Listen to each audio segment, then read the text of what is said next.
விசேஷம் தாங்கள் அழைத்தாக அண்ணன்மார்கள் கூறினார்கள். அதாவது அண்ணன்மார்கள் வேல்மலை தாழை சென்று திணை வைத்து விட்டு வந்தார்களாம். தினங்கதிர்களால் தக்க பருவமடைந்து முதிர்வாங்கி இருப்பதால் பச்சை சாதிகளும் மிருக சாதிகளும் நாசம் செய்கிறார்கள். அதனால் நீ காவலுக்கு செல்ல வேண்டும். அண்ணன்மார்கள் 7 பேர் இருக்கும்பொழுது பெண்ணாகிகள் நான் காவலுக்கு செல்வதா? அதாவது ஆண்கள் காவல் செய்தால் அயல்நாட்டார்கள் ஏசுவார்கள், ஆனால் பெண்கள் தான் காவல் செய்ய வேண்டும். அப்படியா? காவல் செய்ய தெரியாதையா, அதிலே காவல் செய்ய தெரியாதையா, நான் கனகம் கண்டறியேனையா. காவல் செய்ய தெரியாதையா, அதிலே காவல் செய்ய தெரியாதையா, நான் கனகம் கண்டறியேனையா.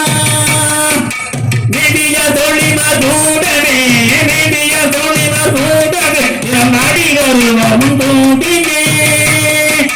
நடி எங்கே நாம் என்ன செய்வது, நடி எங்கே நாம் என்ன செய்வது, நடையுரைத்திடும் மையனே. அலோலும் பாடிய தேருவாய், அலோலும் பாடிய தேருவாய், ஒரு அண்ணன்மார் வரும் கூடியே. இருந்தால் அண்ணன்மார்கள் வாரம் இருவரை பார்த்துக் கொள்வார்கள். அப்படியானால் நான் ராஜ்யம் தந்த வெண்மணியானதால் எனக்கு 2 சேடிமார்கள் அனுப்புகிறேன். அப்படியே அனுப்புகிறேன். பகலவன் கதிர் போல வள்ளி வாங்கி